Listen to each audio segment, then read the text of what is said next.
Magandang araw sa inyo mga katropa. Narito ang recap ng ating Casimero versus Sanchez weigh-in sa Yokohama, Japan na nangyari kaninang umaga. At alam ko ang ilan sa inyo, alam na po ang naging balita tungkol sa ating pambato na si Janriel Casimero. At ayun nga mga katropa, sa kanilang weigh-in, si Janriel Casimero po ay tumimbang ng 56.3 kg. Yan ay 1 kilo na over the limit. Ngunit binigyan siya ng 2 oras na pagkakataon para maubos yung kanyang timbang o mabawasan. At kalipas nga ng 2 oras, yan ay bandang 1:00 ng hapon, siya ay tumimbang ng 55.9 kg na siya ring lagpas pa rin ng 600 grams mga katropa. Kaya naman ang nangyari po, yan, according sa JBC rules, ang limit talaga ay within 10% daw ng limit. So ayon sa discussion ng buong lahat ng kampo ng ating pambato na si Janriel Casimero at pambato ng Mexico na si Saul Sanchez, napagdesisyonan nila na bukas magkakaroon ulit ng isang weigh-in sa Japan. Yan ay 10:45 ng umaga sa araw mismo ng boxing match doon sa lugar ng venue. Yan ay utos ng JBC o Japan Boxing Commission. At kailangan nandoon yung attendance ng 2 kampo ng ating pambato at yung kanyang mga kalaban na si Saul Sanchez. Kailangan ang limit ni Casimero bukas ay hanggang 128 pounds lamang o 58.06 kg. Yan ay napag-agrihan ng 2 kampo at kung makakapasa rito si Casimero ay yung laban nila ay matutuloy. Yan. Ngayon, si Saul Sanchez naman ay nakapasa sa weigh-in. Walang kahirap-hirap. Siya ay pumasok sa less than pa nga ng 122 pounds. Ngayon, sa dami na nagtatanong sa ating mga kababayan at marami na rin kasing nalilito kung ano ba talaga yung totoong balita at yung mga legit na balita. Kasi nagkalat ngayon yung mga tinatawag natin na fake news, lalo na dito sa social media, sa Facebook, sa Twitter o kaya sa YouTube. Naguguluhan yung ating mga kababayan, lalo na yung mga walang alam sa boxing o yung mga tinatawag natin na mga Pinoy boxing fans. Ngayon, tingnan muna natin yung recap. Ano ba yung mga naging fake news kaninang umaga? Na kung saan siguro hindi naman siguro nila sinasadya yung mga ibang kababayan natin na vlogger dyan. Kasi kumukuha rin sila ng mga source sa kanilang mga source. Posible na hindi nila na filter yung mga tinatawag natin na fake news. Ano ba yung mga fake news? At titingnan natin kung ano ba yung mga legit na news dito sa maaring mangyari dito kay Janriel Casimero. Ang mga fake news, ito yun, nilagay ko na sa isang table. First column yung fake news at yung legit news ay nasa second column. Itong legit news na nakuha natin, ito mismo yung galing mismo sa TBP promotion at saka sa ilang mga kabubwit natin dyan sa bansang Japan. Ayan. So ito yung mga fake news na naglabasan kanina ng umaga at yung ilan dito napanood ko rin.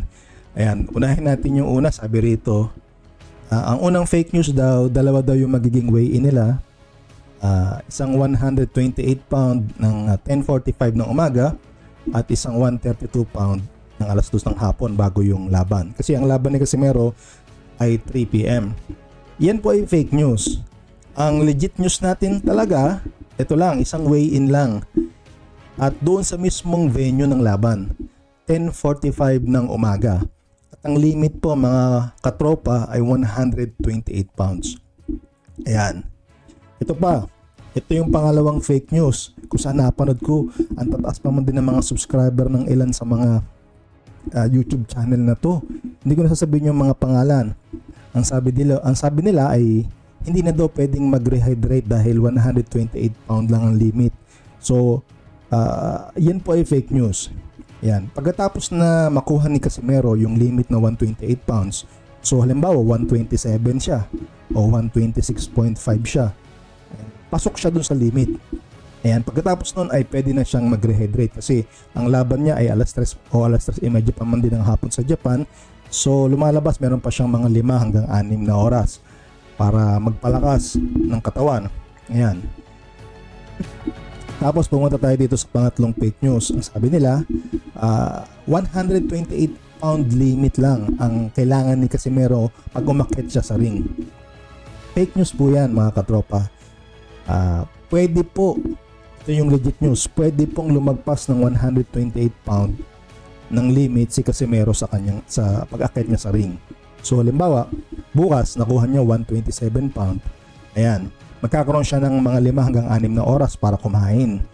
Siyempre, alam ng mga boxingero yan kasi naranasan na nila yan. Ayan, sa oras na yon, siyempre kakain siya ng konti. So kung ang limit niya ay, kung ang timbang niya ay 128 pounds or 127, siguro lolobo siya ng mga 132 to 135, which is mas mababa kumpara dun sa normal na rehydration ni Casimero bago yung laban, kasi umabot siya ng 140 yata kapag lumalaban siya. So advantage na rin kay Casimero kasi magiging mabilis siya. Yun nga lang, kailangan ng katawan niyang makarecover. Ayan, mamaya titingnan natin kung posible ba o ano ba ang nangyari noon. May nangyari ba sa Japan na ganyan? Kung saan ay nangyari din na hindi umabot yung timbang at nagkaroon ng 28 pound limit. Titingnan natin. Doon muna tayo sa pang-apat na fake news. Yung pang-apat na fake news ay meron daw gagamiting mas mabigat na gloves, yung 10 ounce na gloves bilang penalty. Wala pong ganyan, mga katropa. Yung gloves na gagamitin ni Casimero, yung parang dati na napagkasunduan nila, yan po ay 8 ounce gloves. Cleto Reyes yan, mga katropa. Ang gagamitin na gloves ni Saul Sanchez ay yung Everlast. Ayan. Itong Cleto Reyes, kapag tumama sa ito at puncher yung boxingero, ayan, yan yung paboritong ni Manny Pacquiao, yung sinasabi niya, Cleto Reyes, Cleto Reyes. Ayan, no? Iyan yung favorite niya dati ni Manny Pacquiao na gamitin. Yan ay malakas na gloves. Ayan.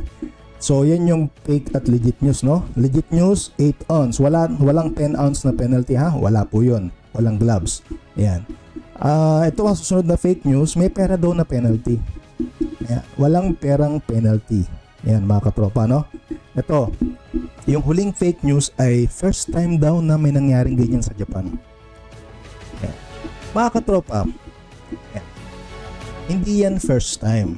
Ayan, nangyari na yan dito sa isang boksingero, si Luis Nery. Kilala nyo naman, lumalaban din sa super bantamweight at kamakailan na tinalo siya ni Naoya Inoue. Ayan, ito ay nangyari noong 2018 kay Luis Nery laban kay Shinsuke Yamanaka. Ikukwento ko sa inyo mamaya kung ano yung nangyari sa labang ito. So basahin natin yung balita rito, no? Si Pantera Nery nung time na yon, nilabanan niya itong si Shinsuke Yamanaka ng Japan. Ayan. Kaso hindi niya nakuha yung timbang. Doon sa araw ng weigh-in niya, siya ay tumimbang ng 123 pounds. Yan ay 5 pounds na mas mataas doon sa 118 na limit. Kasi bantamweight siya dati lumalaban. So 123 pounds